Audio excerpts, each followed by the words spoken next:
আমাদের সবার বাড়িতেই প্রতিদিনই রুটি পরোটা বানাতে হয়, তবে একই রকমভাবে রোজ বানিয়ে দিলে খাওয়ার প্রতি অরুচি ধরে যাবে। একঘেয়েমি খাবার দাবার খেতে কেউই পছন্দ করে না। তাই আজ বানাবো পেঁয়াজের লাচ্ছা পরোটা। এইটা যে খেতে কি মজার, এর সাথে আর অন্য কিচ্ছু লাগে না, এমনি এমনি খেতেই ভীষণ ভালো লাগে। তবে আমি যেদিন পেঁয়াজের এই লাচ্ছা পরোটা বানাই, সঙ্গে কিন্তু টমেটোর এই দুর্দান্ত স্বাদের চাটনিটা বানিয়ে নিই। এইটা দিয়ে খেতে কি যে ভালো লাগে, একবার না বানিয়ে খেলে বিশ্বাস করতে পারবেন না। তাই আজকের ভিডিওটা কিন্তু একদমই স্কিপ করা যাবে না। দুইটা রেসিপি থাকছে যেটা আমাদের প্রত্যেকেরই প্রতিদিন কাজে লাগবে। তাহলে প্রথমে আমি পরোটা দিয়ে খাওয়ার জন্য টমেটোর চাটনি বানিয়ে নেব। দেখুন, চাটনি তৈরি করার জন্য আমি টমেটোগুলো পরিষ্কার করে ধুয়ে তারপর মাঝখান থেকে ডুমো দিয়ে হাফ হাফ করে কেটে নিয়েছি। আপনি কতটা পরিমাণে চাটনি বানাবেন সেটা বুঝে টমেটোর পরিমাণটা ঠিক করে নেবেন। আমি দেখুন একটি প্যানের মধ্যে টেবিল চামচের 3 চামচ মতো তেল গরম করে নিয়েছি। ওর মধ্যে কেটে রাখা টমেটোর টুকরোগুলো দিয়ে ভেজে নেব। সঙ্গে 15 থেকে 16টা রসুনের কোয়া দিয়ে দিলাম। গ্যাসের ফ্লেম মিডিয়ামে রেখে উল্টে পাল্টে টমেটোর টুকরোগুলো ভেজে নিতে হবে। প্রয়োজন মনে হলে ঢাকা দিয়েও ভাজা যাবে, তাহলে টমেটোগুলো খুব তাড়াতাড়ি সেদ্ধ হবে। এইবারে টমেটোর উপরের যে খোসা আছে, ভাজা হবার পর দেখবেন সেগুলো আলগা হয়ে যাবে। খোসাগুলো কিন্তু বাইরে ফেলে দিতে হবে। টমেটোগুলো ভাজা আমার হয়ে গেছে আর বেশ সুন্দরভাবে নরম হয়ে আছে। এখন একটি ম্যাশারের সাহায্যে টমেটো আর রসুনের কোয়া খুব ভালো করে ম্যাশ করে নেব।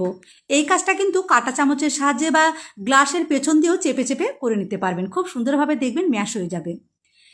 এখন এর মধ্যে পরিমাণ মতো লবণ আর 1 চামচ মতো কাশ্মীরি লাল লঙ্কার গুঁড়ো দিয়ে খুব ভালো করে মিশিয়ে দেব। কাশ্মীরি লাল লঙ্কার গুঁড়ো দেওয়ার জন্য ঝাল তেমন হবে না, তবে রঙটা কিন্তু খুব সুন্দর হবে। এই চাটনিটা একটু লাল রঙের হলেই দেখতে বেশি ভালো লাগে। এইবারে এর মধ্যে 2টো কুচনো পেঁয়াজ আর 7-8টা কুচনো কাঁচা লঙ্কা দিয়ে দিলাম। তবে এই ঝালের পরিমাণটা কিন্তু যে যার পছন্দ মতো রাখবেন।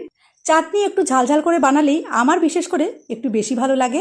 তবে আপনারা নিজেদের পছন্দ মতো কাঁচা লঙ্কার পরিমাণটা ঠিকঠাক করে দিয়ে নেবেন। সবশেষে 1 মুঠি মতো ধনেপাতা কুচি মিশিয়ে নিলেই চাটনি একদম রেডি।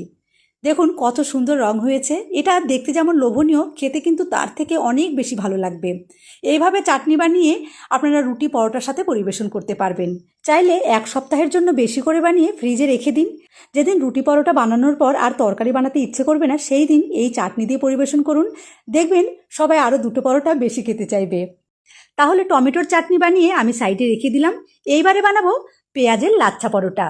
প্রথমে আমি পরিমাণ মতো লবণ আর জল দিয়ে 2 কাপ আটা ভালো করে মেখে একটা ডো তৈরি করে নেব। আমরা প্রতিদিন বাড়িতে যেভাবে রুটি তৈরি করার জন্য আটা মাখি, ঠিক সেইভাবে মেখেই ডোটা আমি রেডি করে নিলাম।